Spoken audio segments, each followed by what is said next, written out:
നമ്മൾ കാണുന്നില്ല. ഞാൻ എഴുപത്തിരയും ചെല്ലുമ്പോൾ എൻ്റെ ഫസ്റ്റ് കോമ്പിനേഷൻ മമ്മൂക്കയായിട്ട് ഫൈറ്റ് സീക്വൻസ്, ഞാൻ ജഗദീഷും ഞാനും വില്ലനും വരും, മമ്മൂക്കയും ജഗദീഷും ഫൈറ്റ് തുടങ്ങുക. ഫസ്റ്റ് തേരായ മാസ്റ്ററാണ് ഫസ്റ്റ് ഷോട്ട് എന്ന് പറഞ്ഞാൽ മമ്മൂക്കയുടെ ഫൈറ്റിൽ അടിക്കുന്ന ഈ മമ്മൂക്കയുടെ ഇവിടെ പോയി ശരിക്കും റിയൽ എൻ്റെ കാല് കൊണ്ടു. ചേട്ടന് കുറെ അടുത്ത് നിൽക്കുന്ന ആളാണ്. മമ്മൂക്കയ്ക്ക് വേണ്ടി ഫുഡൊക്കെ ഉണ്ടാക്കി കൊടുത്തിട്ടില്ല. അത്ര അടുത്ത് നിൽക്കുന്നത്. ഞാൻ മമ്മൂക്കയ്ക്ക് വേണ്ടിയിട്ട് മമ്മൂക്ക ഫുഡ് കഴിക്കാൻ ഒരു സിനിമയ്ക്ക് പാലക്കാട് വരെ ഞാൻ ഫുഡ് ഉണ്ടാക്കി കൊടുത്തിട്ടുണ്ട്. മൂന്നാമതൊരാൾക്ക് ഇല്ലാത്ത സാധനമില്ലാത്ത ഒരു സ്ഥലത്ത് മൂന്നാമതൊരാൾ വന്ന് ചോദിക്കുന്ന ഒരു ചോദ്യമാണ് വിശേഷമായില്ലേന്ന്. അത് ഈ പറഞ്ഞ പ്രഷർ കുക്കറിനകത്ത് നിൽക്കുന്ന ഒരു പ്രതീതിയാണ് ആക്ച്വലി ഒരു കപ്പിളിൻ്റെ ഇടയിൽ ഉണ്ടാക്കുന്നത്. അവർക്ക് അവരുടെ വ്യക്തമായ പ്ലാനിങ്ങും വ്യക്തമായിട്ടുള്ള ചിന്തയും ചിലപ്പോൾ ചിന്ത പോലും ഇല്ലാത്തവരായിരിക്കാം. കല്യാണപ്രായമായിട്ടുള്ള ഒരുപാട് ആൾ സാധാരണ പുറന്നിറങ്ങി നിൽക്കുന്ന പെൺകുട്ടികൾ എന്ന് പറയാറുണ്ട്. ഇപ്പോൾ അത് നേരെ തിരിച്ചായി. ഇപ്പോൾ ഒരുപാട് എൻ്റെ നാട്ടിൽ ഒരുപാട് വിവാഹപ്രായമായ ആൺകുട്ടികളുടെ കല്യാണം കഴിക്കാത്തതിൻ്റെ കാരണം എന്ന് പറയുന്നത് അവർക്ക് പെൺകുട്ടികളെ കിട്ടുന്നില്ല. അതിലൊരു പ്രധാനപ്പെട്ട വിഷയമുണ്ട്. തിയേറ്റർ ഓണറായ ഞാൻ ഇതിൽ അഭിനയിച്ച ആളും കൂടെ പറയണ, ഇന്നത്തെ തിയേറ്ററിലോ സിനിമകളിൽ നല്ല കണ്ടന്റ് ഉണ്ടെന്നുണ്ടെങ്കിൽ ഈ സിനിമ ഞാൻ നേരത്തെ പറഞ്ഞ പോലെ നമ്മുടെ ലൈഫായിട്ട് ഭാഗമാണെന്നുണ്ടെങ്കിൽ 100% തിയേറ്ററിൽ പടം ഓടും. നമ്മൾ ഒരുപാട് ആർട്ടിസ്റ്റുകളുടെ കൂടെയൊക്കെ ഇപ്പം ഞാൻ അമ്പിളിച്ചേട്ടൻ്റെ കൂടെയൊക്കെ ഞങ്ങൾ അഭിനയിക്കുമ്പോൾ, ജഗദീഷ് ശ്രീകുമാറിൻ്റെ കൂടെ അഭിനയിക്കുമ്പോൾ ചേട്ടൻ പല സംഭവം ഓൺ ദ സ്പോട്ടിലെ പുള്ളിക്കാരൻ എഴുതിയുള്ളൂ. കാര്യം ദ ബെസ്റ്റ് പുള്ളി ആവണം എന്നുള്ള. ചേട്ടനെ സംബന്ധിച്ച് സിനിമയിൽ വരണം എന്നുള്ള അതിയായ ആഗ്രഹം കൊണ്ട് 8ാം ക്ലാസ് മനഃപൂർവ്വം തോൽക്കുകയാണ്. ഒരു 8ാം ക്ലാസ്സുകാരൻ അങ്ങനെ ഒരു ധൈര്യം എങ്ങനെയാണ് വരുന്നത്? ബേസിൽ ഒരു ആക്റ്റീവായിട്ട് ഉണ്ടാവും. ഒരു പ്രത്യേകതരം ചിരിയുണ്ടല്ലോ അദ്ദേഹത്തിന്റെ. കൂടെയുള്ളത് ബൈജു എഴുപ്പിന, കുഞ്ഞികൃഷ്ണൻ മാസ്റ്റർ, അതുപോലെ ചിന്നു ചാന്ദിനി എന്നിവരാണ്. നമസ്കാരം. വിശേഷം എന്ന സിനിമയുടെ വിശേഷമായിട്ടാണ്. അതൊരു ടാഗ് ലൈൻ എന്ന് പറയുന്നത് അണ്ടങ്ങളുടെയും ബീജങ്ങളുടെയും ഇടയിലൂടെ ഒരു യാത്ര എന്ന ടാഗ് ലൈനോട് വരുന്ന ഒരു ചിത്രം. എന്താണ് വിശേഷത്തിന്റെ കൂടുതൽ വിശേഷങ്ങൾ? പേര് സൂചിപ്പിക്കുന്ന പോലെ, അല്ലെങ്കിൽ നമ്മൾ ട്രെയിലറും ടീസറും പാട്ടൊക്കെ കണ്ട പോലെ ഒരു കോമഡി ഫാമിലി ഡ്രാമയാണ് വിശേഷം. നമ്മൾ പലവരും കേൾക്കുന്ന കാര്യമാണ്. അതെന്താണെങ്കിലും 10ാം ക്ലാസ് കഴിഞ്ഞാൽ ഇനി എന്താണ്, 12 കഴിഞ്ഞാൽ അടുത്ത എന്താണ്, ജോലിയായില്ലേ, കല്യാണമായില്ലേ, കുട്ടിയായില്ലേ, രണ്ടാമത്തെ കുട്ടിയായില്ലേ, അങ്ങനെ കുറേ ചോദ്യങ്ങളിൽ ഒന്നാണ് വിശേഷമായില്ലേ എന്നുള്ള ചോദ്യം. അപ്പം ഷിജു സജിത എന്ന് 2 പേര്, അവർ രണ്ടുപേരുടെയും 2ാം വിവാഹമാണ്. അവരെ കല്യാണം കഴിക്കാൻ തീരുമാനിക്കുന്നതോടുകൂടി നാട്ടിലുള്ള എല്ലാവരും ചോദിച്ചു തുടങ്ങുന്നു വിശേഷമായില്ലേ. അപ്പോൾ അതാണ് സിനിമയുടെ ഒരു ക്രക്സ്. ശരിക്കും പറഞ്ഞാൽ ഈ വിശേഷമായില്ലേ എന്ന് പറയുന്ന ഒരു ചോദ്യം തന്നെ ഈ വിവാഹം കഴിഞ്ഞവരെ സംബന്ധിച്ച് ഭയങ്കര ബുദ്ധിമുട്ടുണ്ടാക്കുന്ന ഒരു സംഗതി തന്നെയാണല്ലോ ഇന്നും. അത് അങ്ങനെ തോന്നില്ലേ? അത് അങ്ങനെയാണ് പൊതുവെ എല്ലാവർക്കും. കാരണം മൂന്നാമതൊരാൾക്ക് സാധനമില്ലാത്ത ഒരു സ്ഥലത്ത് മൂന്നാമതൊരാൾ വന്ന് ചോദിക്കുന്ന ഒരു ചോദ്യമാണ് വിശേഷമായില്ലേന്ന്. അത് ഈ പറഞ്ഞ പ്രഷർ കുക്കറിനകത്ത് നിൽക്കുന്ന ഒരു പ്രതീതിയാണ് ആക്ച്വലി ഒരു കപ്പിളിൻ്റെ ഇടയിൽ ഉണ്ടാക്കുന്നത്. അവർക്ക് അവരുടെ വ്യക്തമായ പ്ലാനിങ്ങും വ്യക്തമായിട്ടുള്ള ചിന്തയും ചിലപ്പോൾ ചിന്ത പോലും ഇല്ലാത്തവരായിരിക്കാം. അവിടെയാണ് ഈ മൂന്നാമതൊരാൾ വന്ന് ഈ ചോദ്യം ചോദിക്കുന്നതും അവരെ എല്ലാവരെയും പ്രഷറിലാക്കുന്നത്. അപ്പം അങ്ങനെ ചിലവർക്കത് ഭയങ്കര ബുദ്ധിമുട്ടാണ്. ട്രെയിലർ തന്നെ പൊട്ടിത്തെറിക്കുന്നുണ്ട്. അതെ. അപ്പം എന്താ പറയുക, നമുക്ക് സ്പേസ് ഇല്ലാത്തൊരിടത്ത് നമ്മൾ പോയി ചോദിക്കുമ്പം ആ കേൾക്കുന്ന ആൾക്കാർക്ക് ഉണ്ടാകുന്ന ബുദ്ധിമുട്ടും അതൊക്കെയാണ്.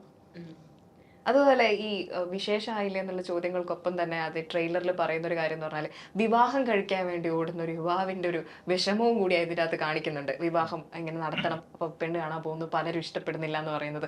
അപ്പോൾ ഈ വിവാഹം കഴിക്കൽ മാത്രമല്ല, ഇത്തരം ചോദ്യങ്ങൾ അതിന് പുറകെ വരുന്നതും ശരിക്കും പറഞ്ഞാൽ ഇന്നത്തെ ഒരു യുവാക്കളെ സംബന്ധിച്ച് അത് ഭയങ്കര പ്രശ്നമായിട്ട് മാറുന്നില്ലേ? തീർച്ചയായിട്ടും. അല്ല, ഈ സിനിമയെ സംബന്ധിച്ച് ഇപ്പോൾ ഒരു വിവാഹം കഴിക്കാനായിട്ട്, ഇത് ഓൾറെഡി ഒരാൾ വിവാഹം കഴിച്ച ഒരാളാണ്, അത് പിന്നെ ഡിവോഴ്സായി, പിന്നെ അതിനെക്കുറിച്ചിട്ടുള്ള ഇത് പറയുന്നില്ല. ഇതിനകത്ത് ഇന്ന് ഇപ്പോൾ എന്നെ പോലുള്ള ആൾക്കാർ, അല്ലെങ്കിൽ പ്രത്യേകിച്ച് കഷണ്ടി, അല്ലെങ്കിൽ കുറച്ച് വയറുള്ളവർ, അല്ലെങ്കിൽ അങ്ങനെയുള്ളവർ, സാധാരണ ഇങ്ങനെ നടക്കുന്നവർക്ക് ഏത് നല്ല പെണ്ണ് വരാൻ വേണമെങ്കിലും പോയി മുടക്കുന്ന ആൾക്കാരുണ്ട്. എന്ന് വെറുതെ ആവശ്യമില്ലാത്ത പരിപാടിക്ക് പോവില്ലേ എന്ന് പറയുന്ന ഇന്നത്തെ ഈ ന്യൂജൻ പരിപാടിയിലുണ്ട്.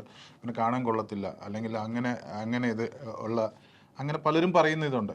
ഈ സിനിമയെ സംബന്ധിച്ച് എല്ലാവരെയും പ്രശ്നങ്ങൾ, ഇപ്പോൾ ആ സിനിമയിൽ ഷിജു അഭിമുഖീകരിക്കുന്ന പ്രശ്നം, അല്ലെന്നുണ്ടെങ്കിൽ ഈ പറയുന്ന ചിന്നു ചെയ്തിരിക്കുന്ന ക്യാരക്ടർ, ഇതൊക്കെ ഏതെങ്കിലും ഒരു സ്ഥലത്ത് അനുഭവിച്ച് വന്നവർ തന്നെയാണ് എന്ന് ഉള്ളത്. അതാണ് ഈ സിനിമയുടെ ഏറ്റവും വലിയൊരു പുതുമ എന്ന് പറയുന്നത്. പിന്നെ ഞങ്ങളെ സംബന്ധിച്ച് ഈ സിനിമയിൽ ഞങ്ങൾ അഭിനയിക്കുന്ന എല്ലാ ആൾക്കാർക്കും ഇപ്പോൾ പെർഫോം ചെയ്യാവുന്ന ചില ക്യാരക്ടേഴ്സ് എല്ലാം നമ്മൾ ചെയ്യുന്ന സംഭവങ്ങൾ അറ്റാച്ച്ഡ് ആയിട്ടുള്ള കാര്യമായിരിക്കില്ല. എപ്പോഴും ലൈഫിനായിട്ട് കണക്റ്റഡ് ആയിട്ട് നിൽക്കുന്ന സിനിമകളാണ് 100% ഇവിടെ ഹിറ്റാവുന്നത്. ഇതെൻ്റെ കഥയാണല്ലോ, അല്ലെങ്കിൽ എനിക്കിങ്ങനെ പറ്റിയിട്ടുണ്ടല്ലോ എന്ന് തോന്നുന്ന പല കാര്യങ്ങളും ഈ വിശേഷത്തിലുണ്ട്. അപ്പോൾ അതൊരു വിശേഷം തന്നെയാണ്. ഇനിയിപ്പോൾ ഞാൻ പറഞ്ഞ നല്ല സിനിമകൾ ഇന്ന് തിയേറ്ററിൽ ഒരു ദിവസം, ഐ എം തിയേറ്റർ ഓണർ ആയതുകൊണ്ട് പറയാണ്, ഒരു ദിവസം 2 ദിവസത്തേക്ക് നമ്മൾ മാക്സിമം ഹോൾഡ് ചെയ്യുള്ളൂ. ഇല്ല 3-ാമത്തെ ദിവസം നമ്മൾ കളിച്ചുകൊണ്ടിരിക്കുന്ന പടം എടുത്ത് കയറ്റും, അല്ലെങ്കിൽ അത് മാറ്റിക്കളയും. ഇന്നത്തെ സിനിമ ഏറ്റവും കൂടുതൽ ഇത് ചെയ്യുന്ന ഒരു കാര്യമാണ്. കാര്യം തിയേറ്ററിൽ മിനിമം 1 വീക്ക് വന്നാൽ മാത്രമേ ഇന്ന് OTT ആണെങ്കിലും സാറ്റലൈറ്റ്സ് ആണെങ്കിലും എടുക്കുന്നുള്ളൂ. ഒരു സിനിമ അത്രയും കഷ്ടപ്പെട്ട് കൊണ്ടുവരുന്ന സിനിമയാണ്. അത് നല്ലത് അല്ലാത്തതുകൊണ്ടല്ല ഓടാത്തത്. ചിലപ്പോൾ നല്ല പ്രോപ്പർ, ഇപ്പോൾ നമ്മൾ ട്രെയിലർ ഗംഭീരമായിട്ട് കാണുന്നു, ആ കാണുമ്പോൾ ഉള്ളൊരു ഇഷ്ടമുണ്ടല്ലോ, ഇതാ ആ ഇഷ്ടം തീർച്ചയായിട്ടും ഇങ്ങനെയുള്ള സിനിമകൾ വരുമ്പോൾ എൻ്റെ സിനിമയാണെന്ന് കരുതി തിയേറ്ററിൽ വന്നാൽ ഇങ്ങനെയുള്ള വിശേഷം പോലുള്ള ഒരുപാട് സിനിമകൾ ഇനി വരും. തിയേറ്റർ ഓണറോടെ ആയതുകൊണ്ട് കൂടി ചോദിക്കാൻ ചേട്ടനോട്, ഇപ്പൊ വിശേഷം പോലെ ഒരു കുഞ്ഞു സിനിമ എത്തുമ്പോൾ അത് ഉണ്ടാക്കുന്ന ആശങ്കകളും ഉണ്ടാകില്ലേ? ഇപ്പൊ അഭിനയിച്ച ആളുകൾ നിങ്ങൾക്കടക്കം ഒരു കുഞ്ഞു സിനിമ വരുമ്പോൾ അത് എത്രത്തോളം ആയിരിക്കും സ്വീകരിക്കപ്പെടുക, ഇത് എത്രത്തോളം തിയേറ്ററിൽ നിലനിൽക്കും എന്നുള്ള ഒരു ടെൻഷൻ ഒരു തിയേറ്റർ ഓണറായ ചേട്ടനും ഇപ്പോൾ ഇല്ലേ? തിയേറ്റർ ഓണറായ ഞാൻ ഇതിൽ അഭിനയിച്ച ആളും കൂടെ പറയണേ, ഇന്നത്തെ തിയേറ്ററിലോ സിനിമകളിൽ നല്ല കണ്ടന്റ് ഉണ്ടെന്നുണ്ടെങ്കിൽ, ഈ സിനിമ ഞാൻ നേരത്തെ പറഞ്ഞ പോലെ നമ്മുടെ ലൈഫായിട്ട് ഭാഗമാണെന്നുണ്ടെങ്കിൽ 100% തിയേറ്ററിൽ പടം ഓടും. 100% ആണ്. ഇന്നിപ്പോൾ ഇന്ന ഒരാൾ അഭിനയിച്ച സിനിമകൾ വേണമെന്നൊന്നുമില്ല. കാര്യം ഓഡിയൻസ് അത്രയും മാത്രം നല്ല സിനിമകളെ, പ്രത്യേകിച്ച് 2024 ഇറങ്ങിയിരിക്കുന്ന എല്ലാ സിനിമകളും കണ്ടന്റ് ബേസ് ഭയങ്കര ഗംഭീരമായിട്ടാണ് വരുന്നത് അപ്പോൾ അതുകൊണ്ട് ഈ സിനിമ എന്നെ സംബന്ധിച്ച് ഞാൻ ഈ സിനിമ, പിന്നെ ഞങ്ങളുടെ ഈ സിനിമയുടെ വേറൊരു പ്രത്യേകത എന്ന് പറഞ്ഞാൽ, ഈ സിനിമയുടെ തുടക്കം മുതൽ നമ്മുടെ സൂരജൊക്കെ ആയിട്ട് ഞങ്ങൾ തിയേറ്റർ ഓണേഴ്സിൻ്റെ അടുത്ത് പോയിട്ട് ഇതാണ് വരാൻ പോകുന്ന സിനിമ, ഇതാണ് സ്ക്രിപ്റ്റ്, ട്രെയിലർ എല്ലാം അടക്കം നമ്മൾ തിയേറ്റർ ഓണർ അല്ലെങ്കിൽ പ്രൊഡ്യൂസർ അസോസിയേഷൻ എല്ലായിടത്തും പോയി ചെയ്തൊരു സിനിമയാണ്. അതുകൊണ്ട് നമുക്ക് തിയേറ്റർ കിട്ടിയിരിക്കുന്ന തിയേറ്ററെല്ലാം ഗംഭീര തിയേറ്ററുകളാണ്. ഇപ്പോൾ 12th ഇന്ത്യൻ ടൂറിന് ശേഷം വരാൻ പോകുന്ന ഈ നമ്മുടെ 19th വരാൻ പോകുന്ന തിയേറ്റർ ലിസ്റ്റ് കിട്ടിയിരിക്കുന്ന എല്ലാം ഗംഭീര തിയേറ്ററുകളാണ്. ഇനി വരേണ്ടത് ഇത് ഓഡിയൻസാണ്. നമ്മൾ വെറുതെ വിശേഷത്തെക്കുറിച്ച് പറയുന്നതല്ല. ഇങ്ങനെയുള്ള സിനിമകൾ, നമ്മുടെ പാർട്ടാവുന്ന സിനിമകൾ, അത് ഓഡിയൻസ് എടുത്താൽ ഇനി ഒരുപാട് വിശേഷം പോലുള്ള സിനിമകൾ ഉണ്ടാക്കാനായിട്ട് റൈറ്റേഴ്സും പ്രൊഡ്യൂസേഴ്സും എല്ലാവരും ഉണ്ടാവും. ധൈര്യം കാണിക്കും എന്നുള്ളതല്ലേ. ഇപ്പോൾ മാഷടുത്തേക്ക് വരുമ്പോൾ മാഷ് ഇപ്പോൾ ഈ പറഞ്ഞ പോലെ തന്നെ കല്യാണം ആയില്ലേ, അതുപോലെ കുട്ടികളായില്ലേ എന്നുള്ള ചോദ്യങ്ങളൊക്കെ വരുമ്പോൾ അപ്പോൾ മാഷ് കുട്ടികളായിട്ടും അതുപോലെ നാട്ടിൽ യുവാക്കളുമായിട്ടൊക്കെ ഇടപഴകുന്ന ഒരാൾ കൂടിയാണ്. അതുകൊണ്ട് കൂടി ചോദിക്കുകയാണ്, അപ്പോൾ ഈ യുവാക്കൾക്കിടയിൽ പൊതുവിൽ ഇപ്പോൾ ഇങ്ങനെ കല്യാണം കഴിക്കാനുള്ള പേടി, അങ്ങനത്തെ പേടികളൊക്കെ ഇപ്പോൾ പെൺകുട്ടികളിലാണെങ്കിൽ അടക്കമുണ്ട്. അപ്പോൾ ഇത്തരം ചോദ്യങ്ങളാണോ ഇവരെ ഇങ്ങനെ പിൻവലിക്കുന്നത് ഈ ഒരു പുതിയ സമൂഹത്തെ? പുതിയ ഒരു കാലഘട്ടത്തിൽ ശരിക്കും പറഞ്ഞാൽ കല്യാണപ്രായമായിട്ടുള്ള ഒരുപാട് ആൾ, സാധാരണ പുറന്നിറങ്ങി നിൽക്കുന്ന പെൺകുട്ടികൾ എന്ന് പറയാറുണ്ട്. ഇപ്പോൾ അത് നേരെ തിരിച്ചായി. ഇപ്പോൾ എൻ്റെ നാട്ടിൽ ഒരുപാട് വിവാഹപ്രായമായ ആൺകുട്ടികളുടെ കല്യാണം കഴിക്കാത്തതിൻ്റെ കാരണം എന്ന് പറയുന്നത് അവർക്ക്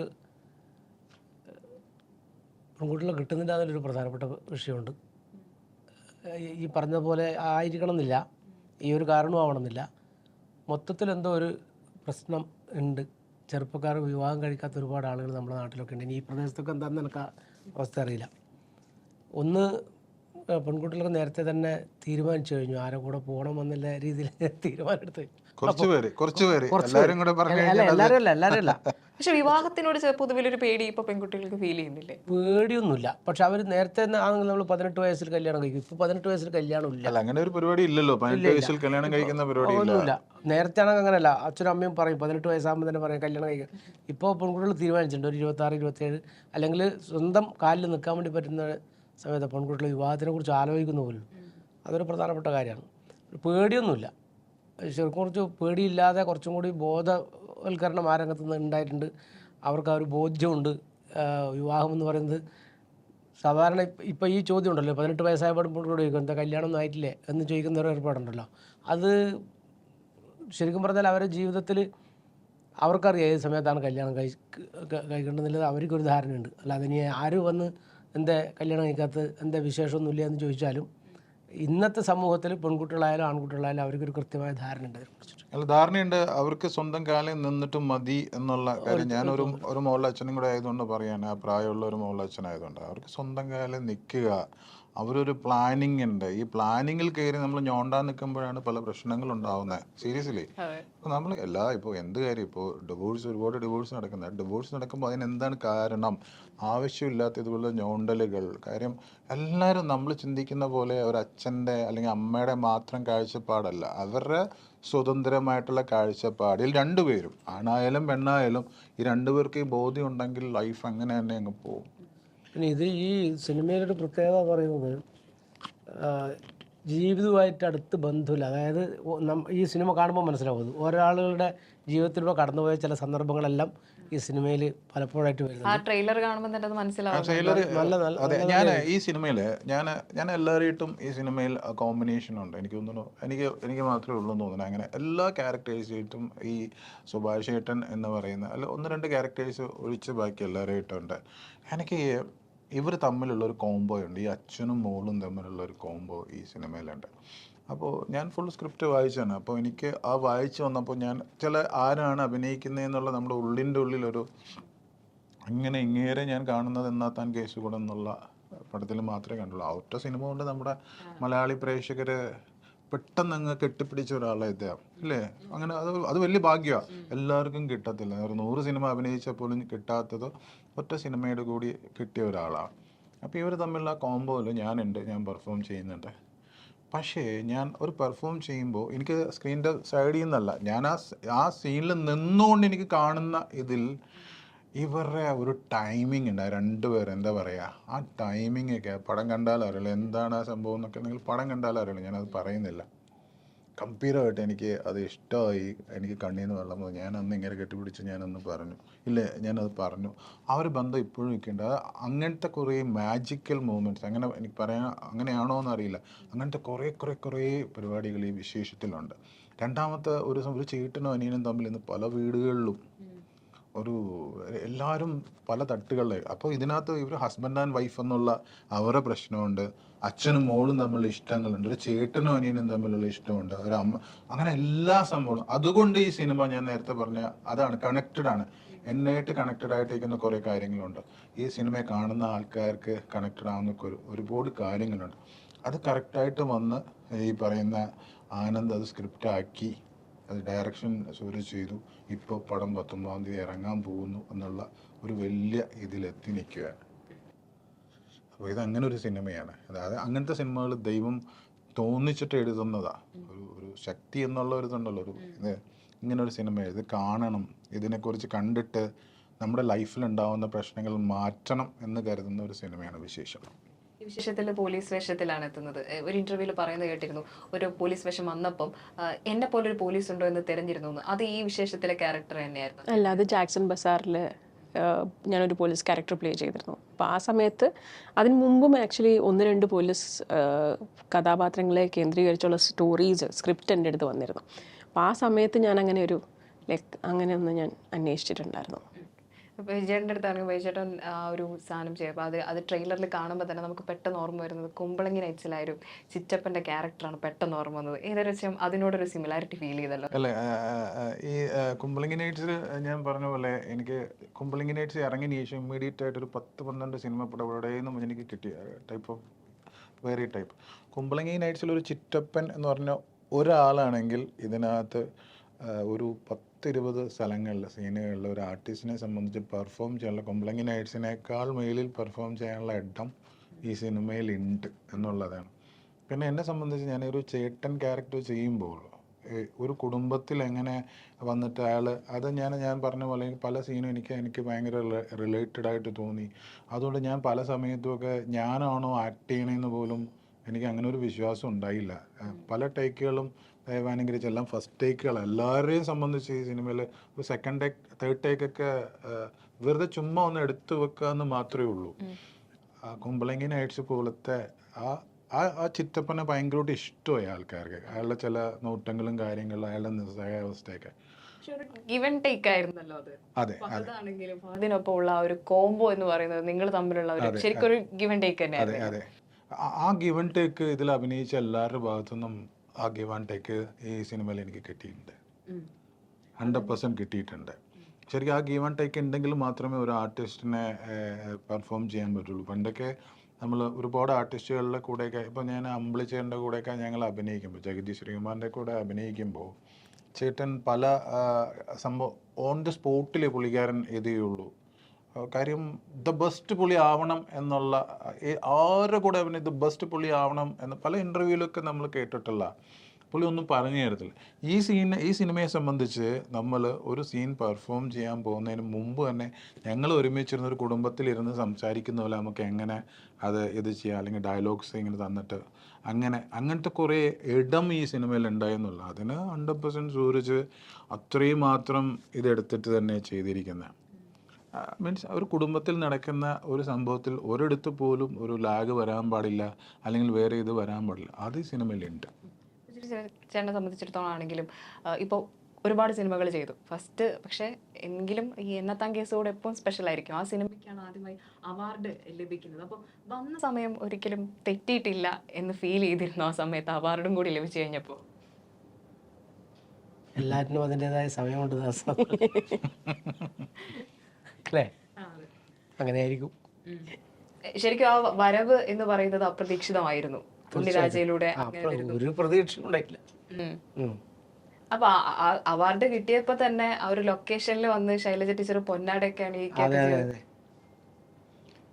നിങ്ങൾ പണ്ട് ശങ്കരാടി ചേട്ടൻ്റെ കൂടെയൊക്കെ അഭിനയിക്കാനുള്ള ഭാഗ്യം കിട്ടും. ശങ്കരാടി ചേട്ടന് ഇതേപോലത്തേക്ക് വേറെ ക്യാരക്ടർ ഭയങ്കര എന്താ വെച്ചാൽ, പുള്ളിയൊക്കെ അന്നേ മുതൽ ഇതുപോലുള്ള അഭിനയിക്കാൻ നമുക്ക് തോന്നത്തില്ല.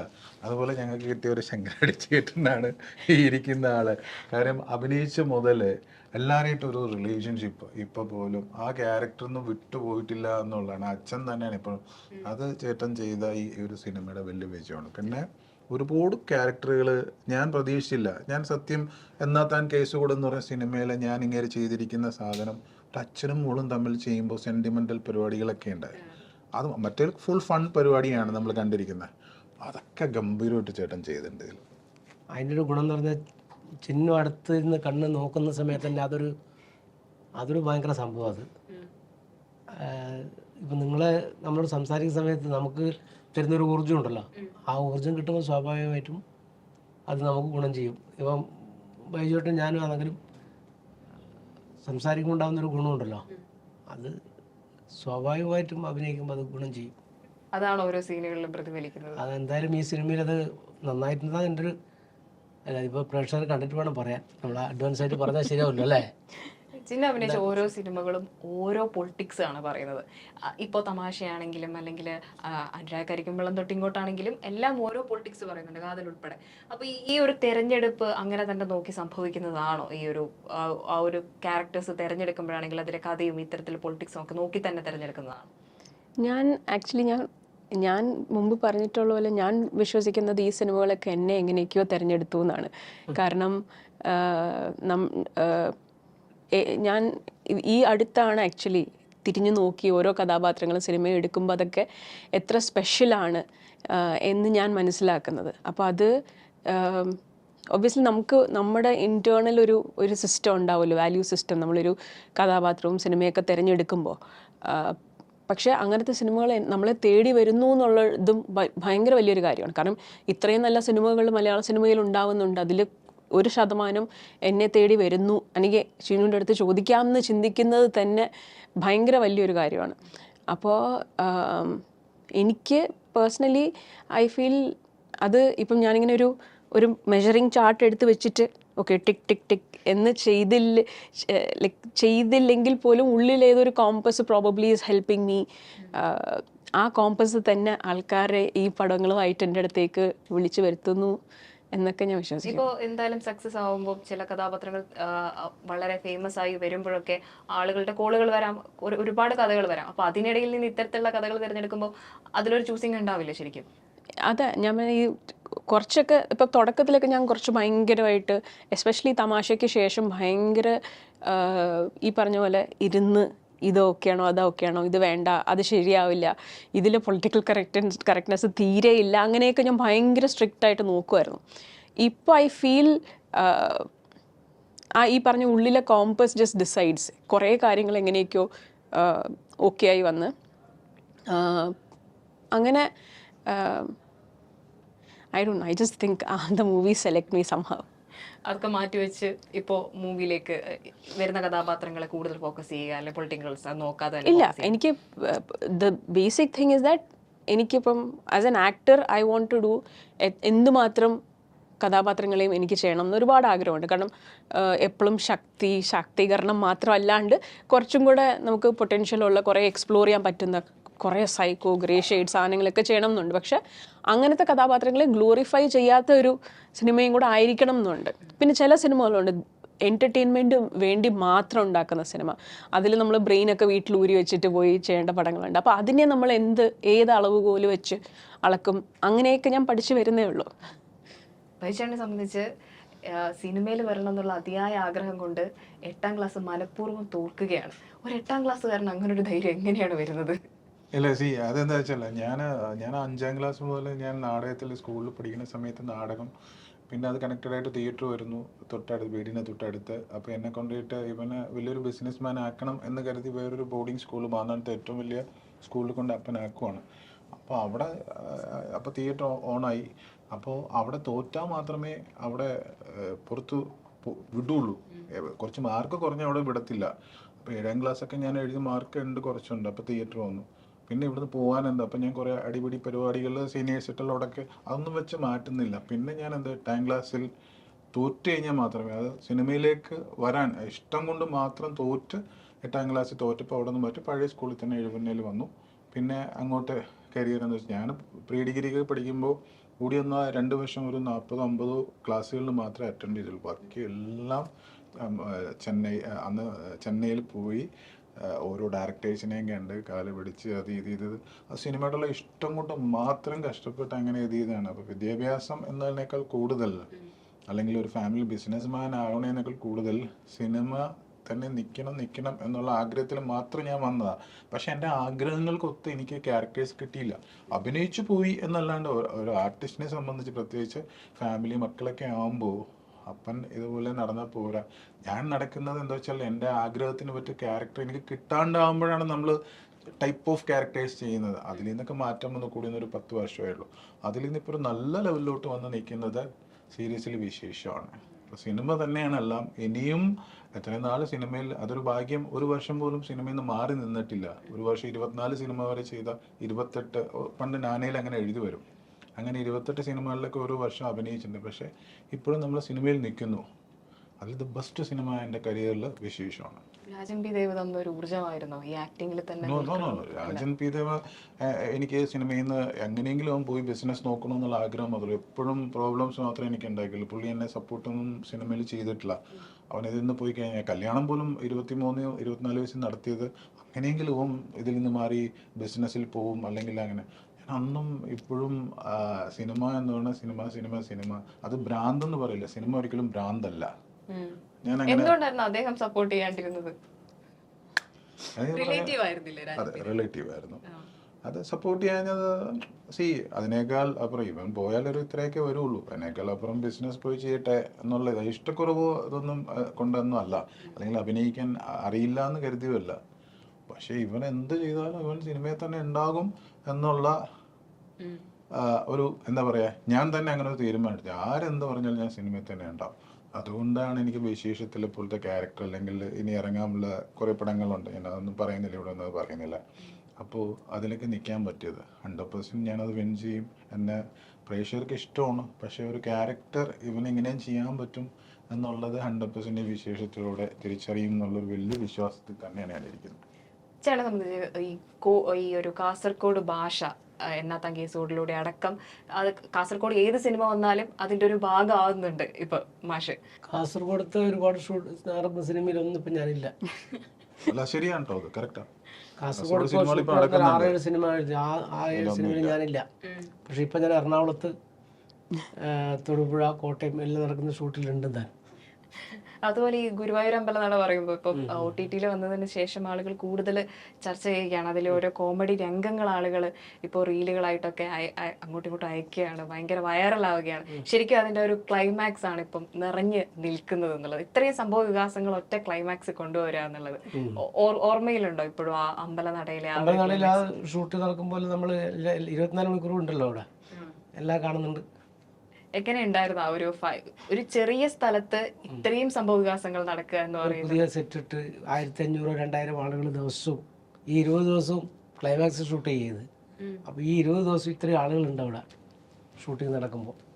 അപ്പോൾ അത് വലിയൊരു എക്സ്പീരിയൻസ് അല്ലേ? അതൊരു ആർട്ടിസ്റ്റിനെ സംബന്ധിച്ചുണ്ടോ മറ്റേ പ്രാവിനെ മറ്റേ എറിയണത് പോലെ അതുപോലെ ബേസിൽ ഒരു ഷൂട്ടിംഗ് സെറ്റിൽ ഉണ്ടെങ്കിൽ അത് ഭയങ്കര രസമായിരിക്കും. ജോളിയാണ് ബേസിൽ ഒരു ആക്റ്റീവായിട്ട് ഉണ്ടാവും, തമാശ പറയും, ഒരു പ്രത്യേകതരം ചിരിയും ഉണ്ടല്ലോ അദ്ദേഹത്തിൻ്റെ. അത് ഭയങ്കര രസകരമായിട്ട് ഫീൽ ചെയ്യാറുണ്ട്. അതുപോലെ എനിക്ക് ചിന്നോട് കാണുമ്പോൾ എപ്പോഴും ചോദിക്കണം, എന്തെങ്കിലും കാണുമ്പോൾ ചോദിക്കണം എന്ന് തോന്നിയിട്ടുള്ള ഒരു മൂവിയാണ് കാതൽ എന്ന് പറയുന്നത്. ഇന്നത്തെ ഒരു സമയത്ത് ഏറെ ചർച്ച ചെയ്യപ്പെട്ട ഒരു സിനിമയാണ് കാതൽ എന്ന് പറയുന്നത്. കാരണം മമ്മൂട്ടിയെ പോലെ ഒരാൾ അത്തരത്തിലൊരു സിനിമയിൽ അഭിനയിക്കുക എന്ന് പറയുന്നത് തന്നെ ആളുകൾ ആകാംക്ഷയോടെ കണ്ടിരുന്ന കാത്തിരുന്നൊരു സിനിമയായിരുന്നു കാതൽ എന്ന് പറയുന്നത്. പക്ഷെ ആ സമയത്തൊക്കെ അല്പം ടെൻഷൻ ഉണ്ടായിരുന്നു എന്ന് പറയുന്നുണ്ടായിരുന്നു. തിയേറ്റർ ആർട്ടിസ്റ്റ് കൂടിയാണ്, എന്നിട്ടും വർക്ക്ഷോപ്പുകളൊക്കെ ചെയ്യുന്ന ആള്. ആ സമയത്ത് അങ്ങനെ ഒരു ടെൻഷൻ്റെ ഒരു കാര്യം എന്തായിരുന്നു? അത് മമ്മൂക്ക എന്ന് പറയുന്ന ഒരു ലെജൻഡിൻ്റെ മുന്നിൽ ചെന്ന് നിന്ന്, അത് മമ്മൂക്ക ഒബ്വിയസ്ലി ഒന്ന് മമ്മൂക്ക എന്ന് പറയും, പക്ഷേ as A relatively young person in cinema നമുക്ക് മുന്നിൽ എക്സ്പീരിയൻസ് ഉള്ള ആരുടെ മുന്നിൽ ചെന്നാലും നമുക്ക് ഭയം, ബഹുമാനം ഇതൊക്കെ ചേർന്നൊരു കാരണം ഇത്രയും എക്സ്പീരിയൻസ്, അത് ചിലപ്പം സിനിമയിലായിരിക്കാം, തിയേറ്ററിലായിരിക്കാം, ജസ്റ്റ് ബൈ ഏജ്. അപ്പം അങ്ങനെയൊക്കെ ഇപ്പം നമ്മുടെ വിശേഷ സിനിമയിലാണെങ്കിൽ പോലും നമുക്ക് ഇവിടെ ഇല്ലാത്ത കുറേ ആർട്ടിസ്റ്റുകൾ നമ്മുടെ മൂവിക്കകത്ത് വന്നു പോകുന്നുണ്ട്. പിന്നെ തിയേറ്ററിൽ 2000-3000 പ്ലേസ് ചെയ്തിട്ടുള്ള ആർട്ടിസ്റ്റുകളുണ്ട്. അപ്പം ഇവരുടെയൊക്കെ എക്സ്പീരിയൻസിന് മുന്നിൽ നമുക്ക് നമ്മൾ എന്താ പറയുക, സ്വപ്നം കാണുന്ന കൈൻഡ് ഓഫ് എക്സ്പീരിയൻസ് ആണ് ഇതൊക്കെ. അപ്പോൾ അതേപോലെ അതിൻ്റെ ഫ്രണ്ടിൽ മമ്മൂക്ക എന്ന് പറയുന്ന ഒരു ലെജൻഡിനെ കൊണ്ട് വയ്ക്കുമ്പോൾ ഒബ്വിയസ്ലി ഞാൻ ഒന്നാമത് എനിക്ക് ഭയങ്കര വലിയ ഡയലോഗ്സാണ് അതിനകത്ത്, ഒരു അഡ്വക്കേറ്റ് ആയതുകൊണ്ട്. അപ്പം ഞാൻ കാരണം റീടേക്ക് പോയി മടുത്ത് അവസാനം എല്ലാവരും മുമ്പിൽ എന്നെ തെറി വിളിച്ച് പടത്തിൽ നിന്ന് ഇറക്കി വിട്ട് നാണക്കേടായി. അതൊക്കെ അല്ല, അങ്ങനെ ഉണ്ടാവാതിരിക്കാൻ വേണ്ടി ഉള്ള ചെറിയ പേടി, നമ്മുടെ എന്നുവെച്ചാൽ നമ്മൾ ചെറിയൊരു ആൻസൈറ്റി അതിന്. പക്ഷെ ആ സമയത്ത് മമ്മൂക്ക തന്നൊരു ഹെൽപ്പിനെ പറ്റി പറയുന്നുണ്ടായിരുന്നു. അത് എത്രത്തോളം ഉണ്ടായിരുന്നു, ആ ഒരു ഹെൽപ്പിംഗ് മെന്റാലിറ്റി, അദ്ദേഹം കാണിച്ച ഹെൽപ്പ് എന്ന് പറയുന്നത്? അത് ഒന്ന് നമ്മൾ എക്സ്പെക്ട് ചെയ്യുന്നില്ലല്ലോ, ഇത്രയും എക്സ്പീരിയൻസ് ഉള്ള ആരും എന്നുവെച്ചാൽ ഇംപേഷ്യൻ്റ് ആയിരിക്കും എന്നാണല്ലോ നമ്മൾ വിചാരിക്കുന്നത്. കാരണം നമ്മുടെ ഇന്ന എക്സ്പീരിയൻസിൽ ചിലപ്പോൾ നമ്മളായിരിക്കും ഇവർക്കൊക്കെ പെട്ടെന്ന് ചെയ്ത് കൂടെ എന്ന് നമ്മൾ ആലോചിക്കും. പക്ഷെ ഇത്രയും എക്സ്പീരിയൻസ് ഉള്ള ആൾക്കാർ, കാരണം ഇത്ര സെറ്റ് കണ്ടിട്ടുണ്ട്, ഇത്ര പുതുമുഖങ്ങളെ കണ്ടിട്ടുണ്ട്, ഇത്ര യങ്ങർ ആർട്ടിസ്റ്റുകളെ കണ്ടിട്ടുണ്ട്, അവർക്കറിയാം എൻ്റെ പണി കഴിഞ്ഞ് ഞാൻ വീട്ടിൽ പോകണമെങ്കിൽ ഇവരൊക്കെ നേരെ ചെയ്താലേ എനിക്ക് പോകാൻ പറ്റുമെന്ന്. അപ്പം അവർ ഒരുപക്ഷെ അതുകൊണ്ടായിരിക്കാം ഭയങ്കര സപ്പോർട്ടീവാണ്. ഇപ്പം സിങ് സൗണ്ട് ആണെങ്കിലും അതിനെക്കുറിച്ച് എക്സ്പ്ലെയിൻ ചെയ്യുക, എന്തെങ്കിലും അങ്ങനെ കുറേ. പിന്നെ ചില സമയത്ത് എൻ്റെ ബാക്ക് ഷോട്ടാണ്, അദ്ദേഹത്തിൻ്റെ ഷോട്ടാണ്, അപ്പോൾ എടുത്ത് പറയും ചുമ്മാ എന്തിനാ ഡയലോഗ് വീണ്ടും കാണാപ്പാടം പറയുന്നത്, എടുത്ത് വെച്ച് വായിച്ചോളൂ എന്നൊക്കെ. അങ്ങനെ ഭയങ്കര കാഷ്വലായിട്ട് നമ്മളെ കംഫർട്ട് എന്നുവെച്ചാൽ അങ്ങനെ അത്ര എഫേർട്ട് എടുക്കുന്നുണ്ട്. അപ്പം അത് ഈ പറയുന്ന പോലെ നമ്മളെ ആ സീനിനെയൊക്കെ ഹെൽപ്പ് ചെയ്യുന്നുണ്ട്. മമ്മൂക്ക എന്ന് പറയുന്ന ഒരാളെ, മമ്മൂക്കനെ കുറിച്ചിട്ട് അങ്ങനെ ഒരു കാര്യം പറഞ്ഞുകൊണ്ട് ഞാൻ പറഞ്ഞു പോയതാ. ഇപ്പൊ എല്ലാവരും കാണുന്ന ഒരു മമ്മൂക്ക, ഞാൻ എഴുപതിന്റെ തലയൻ മുതലേ മമ്മൂക്കയുടെ കൂടെ ഒരുപാട് സിനിമകളിൽ ഡേയ്സ് നോക്കിയാണെങ്കിൽ ഒരുപാട് ദിവസങ്ങൾ, ഇപ്പോൾ ലാസ്റ്റ് 3 സിനിമ അടുപ്പിച്ച് ചെയ്ത് ഞാൻ മമ്മൂക്കയായിട്ട് കൂടെ 150 ദിവസമുണ്ട്. 3 പടം അടുപ്പിച്ച്, മാമാങ്കം, മധുരാജ, മറ്റേ പിഷുവിൻ്റെ പടം. അതിന് മുമ്പൊക്കെ ഒരുപാട് പൊക്കിരാജ. ഇങ്ങനെ മമ്മൂക്ക ഈ പറയുന്ന പോലെ, ഇപ്പോൾ പറഞ്ഞ പോലെ മമ്മൂക്കയുടെ മുമ്പിൽ പോയി നിൽക്കും. മമ്മൂക്കയുടെ നമ്മൾ കാണുന്നില്ല. ഞാൻ എഴുപത്തിരയും ചെല്ലുമ്പോൾ എൻ്റെ ഫസ്റ്റ് കോമ്പിനേഷൻ മമ്മൂക്കയായിട്ട് ഫൈറ്റ് സീക്വൻസ്, ഞാനും വില്ലനും വരും, മമ്മൂക്കയും ജഗദീഷും ഫൈറ്റ് തുടങ്ങുക. ഫസ്റ്റ് തേരായ മാസ്റ്ററാണ് ഫസ്റ്റ് ഷോട്ട് എന്ന് പറയുമ്പോൾ മമ്മൂക്കയുടെ ഫൈറ്റിൽ അടിക്കുന്ന ഈ മമ്മൂക്കയുടെ ഇവിടെ പോയി ശരിക്കും റിയൽ എൻ്റെ കാല് കൊണ്ടുപോകും.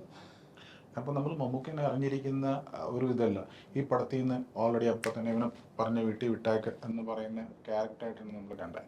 പക്ഷെ നീ ഇത്രയും ഇതൊക്കെ വെച്ച് എനിക്കിങ്ങനെ അടിച്ചു കഴിഞ്ഞാൽ എൻ്റെ ഇത് എന്തോ കൂടെ എന്നൊക്കെ ചോദിച്ചിട്ട് ഒരു മൂഡാണ് പുള്ളിക്കാരന് ഓരോ ടൈമിൽ. പക്ഷേ ഇത്രയും ഇപ്പം ഞാനൊക്കെ കുഞ്ഞ് മീൻസ് ചെറിയ ക്യാരക്ടർ ചെയ്യുന്നത്. ഇപ്പോൾ ചിന്നുവൊക്കെ ചെയ്യുന്ന എത്രയോ ഗംഭീര സിനിമകൾ കണ്ടിട്ടാണ് പുള്ളി എല്ലാ സിനിമകളും കാണും. ചിന്നുവൊക്കെ ചെയ്തിരിക്കുന്ന എല്ലാ സിനിമകളും അനുരാഗ കരികം വെള്ളം മുതൽ തമാശ മുതൽ എല്ലാ സിനിമകളും ചിന്നുവിൻ്റെ എല്ലാ സിനിമയും കണ്ടു. ചിന്നു മാത്രമല്ല പുള്ളിയുടെ കൂടെ അഭിനയിക്കുന്നവരാണെങ്കിൽ എല്ലാ സിനിമയും കാണുന്ന ഒരു ഡെഡിക്കേറ്റ് മാനാണ് മമ്മൂക്ക. ആ മമ്മൂക്കയുടെ കൂടെ എന്ത് ചെയ്താൽ പോലും ഇപ്പൊ ചിന്നു പറഞ്ഞ പോലെ അത് ആർക്കാണെങ്കിലും ഉണ്ടാവും. പക്ഷെ സപ്പോർട്ട് ചെയ്യുന്ന എത്രയോ ഒരു വലിയ ആർട്ടിസ്റ്റ് എൻ്റെ ലൈഫിൽ ഞാൻ പുള്ളി മമ്മൂക്ക. ചേട്ടന് കുറെ അടുത്ത് നിൽക്കുന്ന ആളാണ്. മമ്മൂക്കയ്ക്ക് വേണ്ടി ഫുഡൊക്കെ ഉണ്ടാക്കി കൊടുത്തിട്ടില്ല. അത്ര അടുത്ത് നിൽക്കുന്നത് ഞാൻ മമ്മൂക്കയ്ക്ക് വേണ്ടിയിട്ട്. മമ്മൂക്ക ഫുഡ് കഴിക്കാൻ ഒരു സിനിമയ്ക്ക് പാലക്കാട് വരെ ഞാൻ ഫുഡ് ഉണ്ടാക്കി കൊടുത്തിട്ടുണ്ട്. 9 പടത്തിൽ 2:30 വരെയൊക്കെ വെയിറ്റ് ചെയ്ത് കഴിച്ചിട്ടുണ്ട്. അതൊരു എന്നെ ഭയങ്കര ഇഷ്ടമാണ്. അങ്ങോട്ടും ഇങ്ങോട്ടും ഇഷ്ടമാണ്. ഇപ്പോഴത്തെ സിനിമകൾ ഇല്ലെങ്കിൽ പോലും മമ്മൂക്ക അതാ. ഇതേപോലെ തന്നെയാണ് ലാലേട്ടൻ. ഞാൻ ഒരുപാട് സിനിമ കീർത്തിയേക്കരയൊക്കെ 55 ദിവസം ഞാൻ ശ്രീനഗറിൽ ലാലേട്ടനും ഞാനൊക്കെ ഒരുമിച്ച് ഞങ്ങൾ പോകുന്നത്. ഇപ്പോൾ ലാസ്റ്റ് ആറാട്ടില് എല്ലാ സീനിലും കോംബോ ഉണ്ട്. റാംബോ എന്ന് പറഞ്ഞ ക്യാരക്ടർ. ഇവർ രണ്ട് നമ്മൾ കാണുന്ന ഓഡിയൻസ് കാണുന്ന ആൾക്കാരല്ല. പിന്നെ ഇവരോടൊപ്പം അഭിനയിക്കണമെന്നുണ്ടെങ്കിലും അതും വലിയൊരു ഭാഗ്യം തന്നെയാണ്. ഇല്ല എല്ലാവരും കാണുന്ന അതിൻ്റെയൊക്കെ ഒരു വലിയ ഭാഗ്യം ചിന്നുവിന് ഉണ്ടായിട്ടുണ്ട്. ഞാൻ ചിന്നുവിനെ ഇരുത്തി പറയുന്നതല്ല. ഞാൻ ഓരോ സിനിമയിലും ചിന്നുവിൻ്റെ ഈ സിനിമയിൽ അഭിനയിക്കുമ്പോഴും ഒക്കെ ഞാൻ പറയാണ്ട് ഭയങ്കര ക്രേസ് ആയിട്ടാണ് അഭിനയിക്കുന്നത്.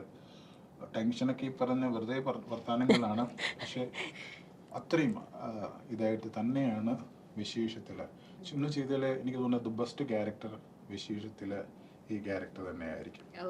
ഓഡിയൻസിനോടാണ് ഞങ്ങളുടെ ഈ സിനിമ ഗംഭീര സിനിമയാണ്. തിയേറ്ററിൽ പോയിട്ട് നിങ്ങൾ കാണണം. അടിപൊളി സിനിമയാണ്. ജൂലൈ 19. എല്ലാവർക്കും ആശംസകൾ. നന്നായി തന്നെ റെസ്പോൺസ് കിട്ടട്ടെ എന്നാണ് ആശംസിക്കുന്നത്. Thank U.